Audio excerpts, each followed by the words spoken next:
E aí a gente vai receber o pneumologista, Dr. Mauro Gomes. Bem-vindo. Como vai? Prazer. Tudo bem? Boa tarde, prazer é meu. Para falar aí de um assunto interessante, eu acho que você estava ouvindo a hora que eu comentei, relatei aí o caso do meu marido. E até para a gente iniciar o nosso papo, eu recebi um material que contava que hoje a pneumonia é a doença que mais interna pessoas. É o motivo maior aí das internações. E quando a gente vai visitar alguém no hospital, a gente nota que as UTIs estão cheias, que os hospitais estão cheios. Isso é verdade? Isso é verdade. É um assunto, às vezes, pouco comentado na mídia. Foi muito boa essa pauta sua, porque a pneumonia no Brasil é a principal causa de internações. Aproximadamente 700 mil casos por ano no SUS. 700 mil no SUS? No SUS. Só no Imagino SUS. Isso nível maior, hospitais privados e tudo mais. O número é muito grande. É a quarta causa de morte no Brasil. Agora, te pergunto, por que hoje a gente tem que manter aí sempre, é uma pauta de alerta, mas que a gente também não pode deixar as pessoas apavoradas, porque a impressão que dá é que se tiver uma pneumonia, vai para a UTI, vai ter um caso sério, vai se agravar, e na verdade a gente sabe que tudo tem o seu alerta, mas tem que tomar alguns cuidados. Hoje, o que a gente pode colocar aí como as principais causas? O que a gente tem que estar mais atento para que esse quadro não se torne uma pneumonia? Porque quando acomete o corpo, ele já acomete como pneumonia? Essa é a minha dúvida. Pneumonia é uma infecção. Tá. Então tem um vírus ou uma bactéria que vai para dentro do pulmão e leva uma infecção. Pode ser vírus também. Pode ser vírus também.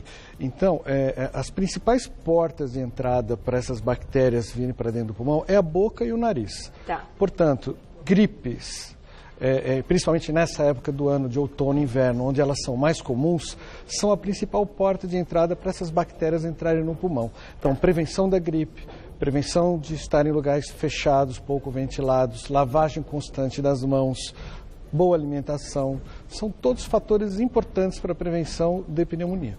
A gente tem um vídeo, a gente vai passar agora um vídeo ilustrativo, vou até pedir para você explicando junto com a gente, para a gente entender como isso acontece. Então, por exemplo, nesse caso do meu marido, ele foi fazer um exame cedo, no dia, ele já estava ali com 40 graus de febre, tremia e tal, e mandaram ele embora para casa, porque ele fez ali a imagem e não tinha demonstrado que aquele pulmão estava comprometido.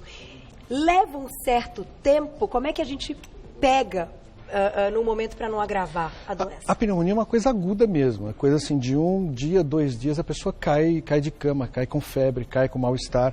E, habitualmente, o raio-x tem que estar comprometido. Tá. O que acontece é que algumas vezes, no início da pneumonia, nas primeiras horas, o raio-x pode não estar comprometido e o pulmão já estar doente. Então, ele deve ter tido o azar de pegar uma fase em que a bactéria já estava ali, mas o raio-x ainda não se alterou. Esse intervalo é entre 6 a 12 horas para isso acontecer. Tá aí, gente. Então, se não der nada e ainda assim os outros sintomas continuarem, pode ser ainda que seja pneumonia. Minha diretora está fazendo uma pergunta e eu acho isso importante, porque se a gente, hoje na nossa reunião de pauta conversando, tá todo mundo meio resfriadinho, né? Você volta um feriado meio resfriadinho, ainda passa melhor, outra semana resfriadinho. A pneumonia é um resfriado mal curado? A gente pode dizer isso? Não. Resfriado e gripe são outras situações. Tá. Resfriado e gripe são infecções do nariz e da garganta. Pneumonia é infecção do pulmão. Tá. Nem todo mundo que está resfriado e gripado vai ter pneumonia, a menor parte. Por isso que existem alguns grupos de risco de pessoas que precisam ser vacinadas, porque elas têm mais facilidade para ter pneumonia, principalmente os idosos. Idosos, então, pessoas que têm deficiências imunológicas, né, que fazem tratamento para câncer, fazem quimioterapia, tomam remédios como corticoide prolongado, que baixa a imunidade, pessoas diabéticas, né, crianças, a partir dos 6 meses está indicada a vacinação, porque é um grupo de risco também. Então, grupos de risco, pessoas com doenças crônicas, doenças pulmonares crônicas, como asma, como a DPOC, como a fibrose, são doenças crônicas e que vai favorecer a infecção do pulmão. Portanto, como a gripe é uma porta de entrada para a infecção, é importante a vacinação. A gente já vai falar da vacina, mas essa imagem que a gente tem para mostrar é bem interessante, que mostra um pulmão comprometido e um outro pulmão que não tem absolutamente nada, até para a gente ter uma ideia aí. Ah, é isso? Agora sim. Esse aqui é o comprometido, né, Glaucia? Que isso seriam as bactérias Aí fizeram uma coisa meio ilustração, né? Um pouquinho artística, né? O pulmão com talvez bactérias do interior, não representa exatamente isso. Talvez aqui no molde a gente tenha alguma coisa interessante aqui. Doutor, sempre então uma pneumonia bacteriana vai ser mais grave que uma viral? Não. Pneumonia pode ser... Pneumonia existem graus de gravidade. Tá. Quando a gente vai tratar, nós classificamos as pneumonias leves, mais graves e aquelas em que precisa de UTI, que são aquelas mais graves ainda, como você colocou. Tá. Tanto vírus quanto bactéria pode levar a isso, né? Então não é que a bactéria ou vírus é mais importante ou não. Muito vai depender da imunidade que a pessoa tem. Muitas vezes a mesma bactéria para uma pessoa causa uma pneumonia leve que ela pode tratar em casa, com antibiótico por boca, e outra pessoa precisa ir para a UTI. Né? Pois é, e você sabe que no caso dele, eu não sei te dizer que bactéria foi, mas foi uma bactéria que os médicos depois relataram que ela é super comum e que ela não daria um efeito como esse, que nele virou tipo uma tragédia. Nessas 8 horas que ele voltou no hospital, ele já tinha 2/3 de um pulmão inteiro comprometido. Entendi. Que foi o caso grave ali da história e sem ter um histórico de cigarro, que daqui a pouco eu quero que você me conte os históricos, né? Além de saber aí das fases da vida que a gente corre mais risco, certamente quem fuma tem um risco maior. Quem fuma tem risco maior, não só para pneumonia, como para outras doenças também. Mas a bactéria mais comum que causa pneumonia é o pneumococo. Vocês já devem ter ouvido falar. E existe uma vacina para essa bactéria. Tá. Quando são as vacinas? É depois dos 6 meses? A vacina para o pneumococo pode ser dada na infância e recomenda-se após os 50 anos de idade. Embora as pessoas em grupo de risco, como quem tem asma, pode tomar essa vacina já desde adolescente até os 50 anos. Né? Não existe uma contraindicação por conta da idade, apenas se recomenda que os grupos de risco tomem, mas é uma vacina que as pessoas poderiam tomar. Que bacana. E ainda falando até de vacinação, é importante que eu sei que as mães, tem muita mãe assistindo o programa, a gente fica ligado e tal. Claro que a gente sabe que mesmo sendo vacinado, não é que aquela criança não tem mais o risco de ter a doença. Diminui. Diminui o risco, principalmente de mortalidade. Muitas vezes a pessoa vacinada tem uma infecção, mas menos grave do que ela poderia ter se não fosse vacinada. Entendi. A gripe é a mesma coisa. Toma-se a vacina da gripe, a pessoa até pode ficar gripada se tiver um vírus diferente do que aquele da vacina, mas ela pode pegar uma gripe pelo mesmo vírus, mas não tão grave quanto seria se ela não fosse vacinada. Olha que interessante, ela tem aí um poder maior até de recuperação da mesma doença. Exatamente. Daqui a pouquinho perguntinhas do público, @VocêBonitaTV. E falando agora um pouco do grupo das crianças, que eu acho que é algo importante. Eu, como mãe, tenho um filho de 4 anos. Sempre quando começa uma tosse, um ronquinho, uma secreção, né, que a gente observa, qual o primeiro medo das mães? Meu Deus, é pneumonia, virar pneumonia, sai correndo para o hospital, para o médico, para ouvir o pulmãozinho e ver se de fato tem uma secreção ali. Isso é uma conduta adequada? Quais são os sinais de alerta quando a gente percebe que a criança está com alguma coisa diferente? Pneumonia geralmente traz febre e catarro. Né? Muitas vezes a pessoa pode ter uma tosse por outras causas. E tem inúmeras causas para tosse. Desde gripe, resfriado, doenças da garganta, asma. Asma é uma doença que traz muita tosse, traz chiado, ronco no peito, como você falou. Tá. E isso não é pneumonia, é uma outra doença, uma doença alérgica que precisa de um outro tipo de tratamento. Então, tosse, existem inúmeras causas. Agora, sinais de alerta de pneumonia, febre e expectoração, por catarro para fora. Isso é um sinal de alerta importante que merece uma avaliação mais cuidadosa. Aquele lance de olhar e a criança está derrubada pode ser algo importante? Pode. Porque tem algumas doencinhas que tá lá, o catarrinho e tal, continua brincando, comendo, vida continua, mas no caso da pneumonia é uma derrubada. Geralmente derruba, não necessariamente. Isso vai depender da imunidade que a pessoa tem. Muitas vezes a pessoa tem uma pneumonia até mais extensa, mas ela está mais inteira. E outras com pneumonia pequena estão mais derrubadas. A imunidade prévia dela, aí entra aquele fator, se ela é fumante, se ela tem alguma doença prévia, já doença cardíaca, doença hepática, doença renal, doença pulmonar, né? São fatores que vão agravar. Diabético que baixa a imunidade naturalmente, tem uma tendência de fazer infecções mais frequentemente. Então, é importante a pessoa que tem uma doença crônica manter sua doença sob tratamento, seja asma, seja DPOC, seja diabetes, seja hipertensão, doença cardíaca, porque uma doença crônica geralmente debilita a imunidade e favorece as infecções, principalmente pneumonia. E principalmente nessa época do ano, né? Exatamente. Por isso que a gente está tocando nesse assunto agora, nesse início de outono. Vamos deixar uma perguntinha do público na tela, vamos ver quem escreveu pra gente. Vamos abrir espaço aí para as perguntas de vocês. Andresa, um beijo, obrigada. Meu cunhado está com começo de pneumonia. Ele pode tomar a vacina da gripe? Vamos entender o que significa estar no começo de uma pneumonia. E, claro, eu acho legal a gente tocar nesse assunto, porque eu ouvi hoje, já vai começar a campanha da vacinação. É agora, né? É hoje que começa, então. Eu ouvi hoje no rádio, não tinha ainda ideia da data, que é da influenza, etc., que a gente tem aí alguns outros vírus. A gente interpreta como um começo de pneumonia. Existe um começo de pneumonia? Essa pergunta é muito boa, Andresa, porque é uma dúvida muito comum das pessoas falarem começo de pneumonia. Na verdade, pneumonia ou tem ou não tem. Né? Não tem começo de pneumonia. A pessoa está com pneumonia ou não está. O que acontece algumas vezes é que a pneumonia não tem tanta gravidade, é uma pneumonia que pode ser tratada em casa, então as pessoas têm esse costume de falar um começo de pneumonia, mas já é pneumonia e já precisa de tratamento. Tá. Agora, durante a infecção, é bom a gente evitar a vacina, espera passar o período da infecção, o período da febre e depois pode vacinar naturalmente. Hoje a gente pode colocar como a febre como elemento assim importantíssimo. Está com febre, não pode tomar nenhuma vacina. Precisa sair do quadro de febre. Não necessariamente, porque tem algumas doenças que a pessoa pode ter febre e não ser infecção. Não é? Às vezes a pessoa pode ter um câncer que pode dar febre, alguma outra situação que pode dar febre. Entendi. Mas se ela está com um episódio agudo da infecção, da gripe, não que é contraindicado, não é contraindicado, teoricamente até poderia tomar.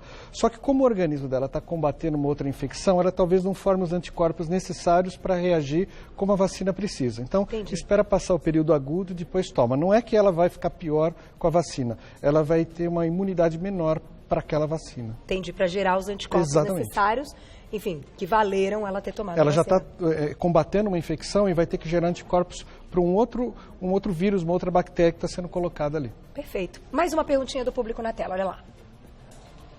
Jandira, obrigada. A pneumonia pode deixar cicatriz no pulmão? Interessante a pergunta, a gente pode até falar dos fumantes, né? Então, dependendo da gravidade da infecção, pode haver alguma cicatriz ou não, dependendo do grau de lesão que causou no pulmão. Na maioria das vezes não deixa nenhuma cicatriz, mas se a infecção foi grave, destruiu o pulmão, destruiu alvéolos, destruiu brônquios, pode deixar alguma cicatriz que pode inclusive favorecer infecções repetidas no futuro. Porém, a pessoa consegue viver normalmente ou tem aí alguma deficiência até na parte respiratória? Dependendo do grau de lesão que ficou.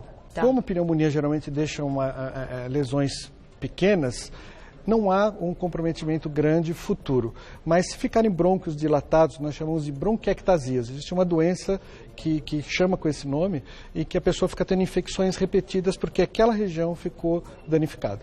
Aqui nessa imagem, a gente conseguiu agora uma imagem real, então quando fica esbranquiçada que mostra... Exatamente, né? A gente tem essas áreas mais escuras do pulmão e a área escura é o normal. Quando a gente compara a área escura com a área escura com a área clara, essa área aqui mais clara indica um comprometimento no pulmão e pode ser uma pneumonia. Dor nas costas, doutor, também pode caracterizar a pneumonia? Se a pneumonia pegou a pleura, que é uma membrana que reveste o pulmão, inflamou a pleura, aí tem dor. Não é sempre que a pneumonia vai ter dor, mas pode ter a dor se pegar essa membrana que reveste o pulmão. Então, se a gente juntar aí a febre com a tosse, com a secreção... É um conjunto de dados que a gente vai fazendo, montando quebra-cabeça. Você sabe que, no caso do meu marido, ele até chegou o momento um pouco antes da gente ir para o hospital pela segunda vez, né, que aí a gente tinha certeza que ele realmente estava com alguma coisa séria, que ele não conseguia ficar em pé, a pressão caiu total, ele andava, ele tinha que sentar no coisa para chegar até a porta, ele desmaiou no elevador. Não vou entrar nesse detalhe, porque eu já contei o que foi mais ou menos. Mas ele chegou no momento que ele estava cuspindo sangue já, na secreção. Isso é possível também já numa parte aguda do problema. Se acontece, por exemplo, uma necrose do pulmão, por exemplo, destrói o pulmão e forma uma cavidade dentro do pulmão, a pessoa pode escarrar o sangue, né? Agora, uma doença que costuma escarrar sangue, que as pessoas estão atentas, se escarrar sangue não é normal. Qualquer sangue que escarrou precisa avaliação porque não é normal. Pode ser tuberculose. A tuberculose é uma doença muito comum no Brasil e que uma das principais sintomas é escarrar sangue. E sem ter outras coisas envolvidas, por exemplo. Não, aí tem tosse também, tem febre, perde peso, mas um sinal de alerta importante, escarrou sangue, não é normal, vai no pronto-socorro. Perfeito. Mais uma perguntinha do público na tela, olha lá. Um beijo, Gabi, obrigada. Pessoas asmáticas têm mais possibilidade, então, de ter pneumonia? A pessoa que tem asma, ela tem uma probabilidade maior de ter infecções pulmonares. Por isso a importância do tratamento da asma, né? As pessoas costumam entender a asma somente como uma crise que vai para o pronto-socorro e tratar só a crise. E, na verdade, a asma é uma doença crônica que precisa ser tratada continuadamente para tirar a inflamação dos brônquios, e aí você tirando a inflamação dos brônquios, a pessoa não tem crise e reduz esse risco de infecção. A inflamação crônica é que favorece a infecção. A gente pode dizer que tem uma relação direta com uma parte alérgica respiratória? Sim, a asma é uma doença predominantemente alérgica. Geralmente tem uma história na família, tem um pai, a mãe, o irmão, o tio, tem alguém com rinite alérgica, com alergia na pele, ou tem chiado no peito, ou tem asma. Então, a asma geralmente tem uma história familiar envolvida. E que é necessário ter, então, o tratamento continuado. Assim como quem tem pressão alta precisa tomar remédio mesmo quando não tem sintoma, quem tem diabetes precisa tomar o remédio mesmo sem ter sintomas, quem tem asma precisa usar medicação mesmo quando não tem os sintomas, porque é isso que vai reduzir o risco de morte dela, reduzir o risco de crises e reduzir a chance de ter infecção. Perfeito. Sim, começo, meio e fim. Pá, mais uma pergunta do público, eu vou falar de vacina daqui a pouquinho. Ivone, obrigada. O que é a pneumonia silenciosa? Grande pergunta. Já ouvi falar que tem pneumonia que não dá febre. Exatamente. Existem algumas pessoas que têm uma imunidade mais comprometida que não faz os sintomas clássicos. Então, não tem febre, muitas vezes não tem a tosse, não sai o catarro. Pessoas mais idosas costumam, muitas vezes, fazer pneumonia sem febre. Quem tem alguma doença tipo câncer, leucemia, doenças graves e que a imunidade já está comprometida, não faz febre. A febre é uma reação do corpo à infecção. E se a pessoa está com a imunidade comprometida, ela não reage da maneira que precisava.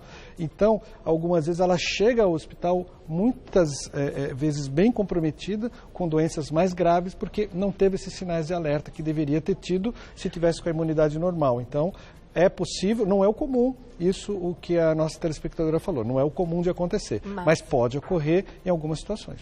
Até para a gente entender agora um quadro completo e saber como a gente deve agir numa situação como essa, identificando alguns desses sintomas, se a gente chegar no hospital e passar pela triagem, ou enfim, for direto encaminhado pro médico, ouvir o pulmão com agora esqueci estetoscópio já pode dar um sinal? Isso é algo que pode ser Isso, o exame clínico é fundamental. O estetoscópio vai ouvir os sons dentro do pulmão e aí esses sons são comuns a várias doenças. Tá. Vai ser o conjunto do som que o médico ouvir, com a história que o paciente contar, com a avaliação do raio-x que ele vai ter. Então, por exemplo, a gente tem um som característico em pneumonia que a gente chama estertor. É como um barulhinho de velcro. Se você pegar dois coisinhos de velcro e virar assim, faz um barulhinho característico, que é o que a gente escuta quando tem, por exemplo, uma pneumonia. Mas isso pode estar comum em outras doenças também, como fibrose pulmonar. Então,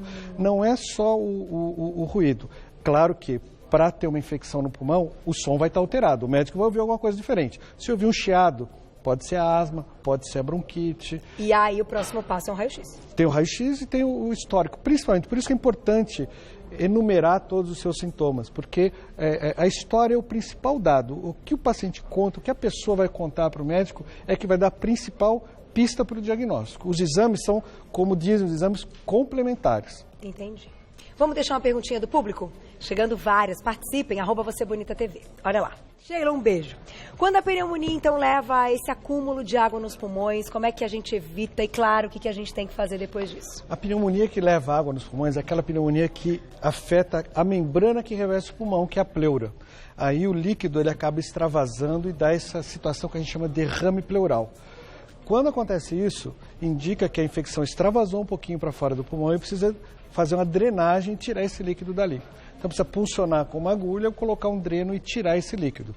Infelizmente, não tem como prever quando isso vai acontecer. Existem algumas bactérias que mais comumente causam isso, outras menos, mas não tem o que a pessoa vai fazer quando tiver pneumonia para evitar. Se aconteceu, precisa tirar e mandar examinar esse líquido. Porque mesmo que ela fique internada e receba aí antibiótico, né, intravenoso, etc., se não tirar essa água do pulmão, o quadro não melhora, né? Muitas das vezes, se o derrame é pequeno com antibiótico, o próprio corpo absorve. Mas se o derrame aumentou um pouquinho, precisa tirar.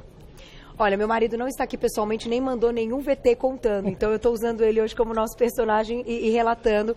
Ele teve a água no pulmão. E aí é um negócio... Enfim, mas no final dá tudo certo, graças a Deus. E eu me lembro, inclusive, doutor, que chegaram para fazer a retirada, né? Porque é uma injeção, né? E a minha sogra estava junto e eu falei, bom, esse momento é o momento da mãe, eu realmente não fiquei na sala, saí, mas depois disso, é por isso que eu te fiz a pergunta, o quadro dele melhorou, tipo, muito rápido. Depois é que teve a melhora, enfim, bem significativa. Imagina quando você está com um abscesso na pele, que tá elevada a pele, quente, enquanto você não funciona e tira aquele abscesso, a pessoa não melhora. Aqui é a mesma coisa, tem que tirar o líquido dali, que a infecção está ali. Então, enquanto não tirar aquele líquido, realmente ele não iria melhorar. É um pulso que está ali. É um pulso. Que coisa. Vamos lá, mais perguntinha do público na tela. Olha lá. Um beijo, Claudinha, linda. Tive derrame pleural do lado direito do pulmão. Essa história dela também me arrepia, porque ela já veio aqui ao vivo. Ela é uma super telespectadora do Você Bonita. Futuramente posso ter uma pneumonia ou não tem relação? Me responde agora ou daqui a pouco, Cláudia?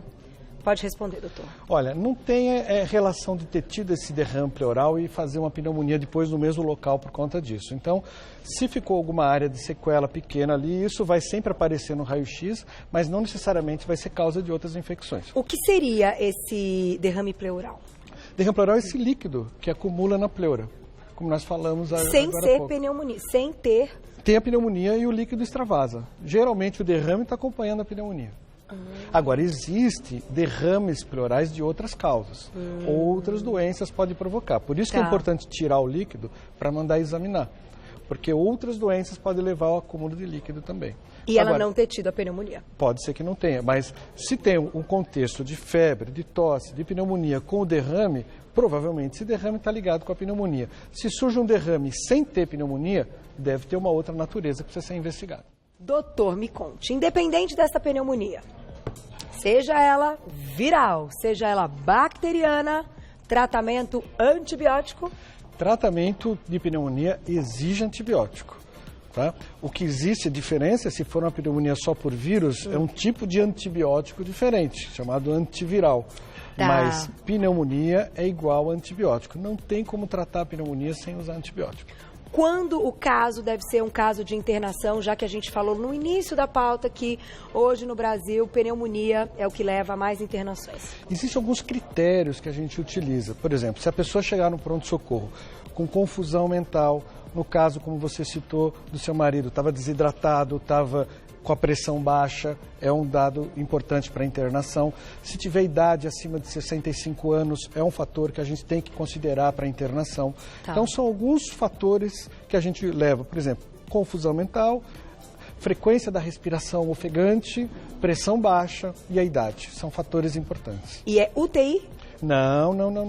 UTI quando a situação é grave. Habitualmente a internação de 48 horas, 72 horas, a pessoa vai tomar o restante do antibiótico em casa por boca mesmo. Agora, se existir situações de maior gravidade, que precisa ficar internado mais tempo, ou UTI, aí é outra situação, mas é a menor parte. E no final, doutor, me lembro, aí tá na tela aí para vocês, que depois ele teve que passar por um momento de exercícios respiratórios. Aquele negocinho que sopra a bolinha, que a bolinha tem que subir e tal. Porque o paciente, então, de fato, quem tem a pneumonia, fica um tempo com esse cansaço e com essa dificuldade respiratória, mesmo a doença estando controlada? A fisioterapia respiratória, que deve ser esse tratamento, ele é um método auxiliar para o tratamento, porque vai ajudar a pessoa a mobilizar as secreções. Às vezes a tosse dela não é eficaz, ou está com os músculos doloridos, comprometidos, não consegue tossir, pôr o catarro para fora. Então, esses exercícios vão ajudar nessa recuperação. Né? Existe o tratamento antibiótico, existe a hidratação, que é importante, existe o repouso e existe a fisioterapia, que é um método auxiliar que vai ajudar nesse tratamento. Vamos colocar na tela, então, como prevenir, né? Algumas medidas que podem nos ajudar. E eu já te pergunto, a inalação pode ser uma boa neste período de outono? Ou não adianta?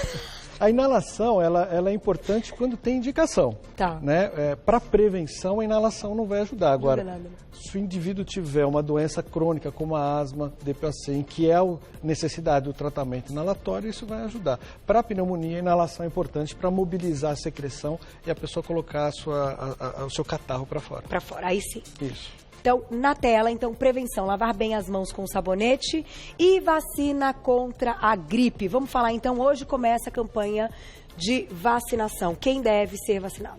Então, as pessoas que tiverem nos grupos de risco, os idosos, crianças a partir dos 6 meses até os 5 anos, que não têm a imunidade ainda totalmente desenvolvida, devem vacinar. Pessoas com exposição a atividades de risco, por exemplo, médicos, profissionais de saúde. Hoje, na campanha atual, se contempla os professores também, porque tem muito contato com criança. Pessoas com doenças crônicas, por exemplo, asma, enfisema, bronquite crônica, fibrose, doença cardíaca, doença renal, pessoas que fazem uso de quimioterapia. Então, são grupos que têm imunidade comprometida e que merecem a vacinação. Grávidas também? Grávidas, tanto a gestante quanto no puerpério, depois do parto, também está indicada a vacinação, porque o H1N1 é um vírus que compromete mais gravemente as gestantes, por isso é importante vacinar. Então, correndo, né? Tem que pensar. Então começa hoje a campanha. Eu ouvi no rádio, mas eu achei que começava essa semana, não sabia que era hoje. Então hoje é o dia oficial da campanha de vacinação aqui no Brasil. Vamos fechar com uma perguntinha do público na tela. Pauta linda, hein? Priscila, um beijo, obrigada. Podemos ter pneumonia, então, mais de uma vez? Podemos.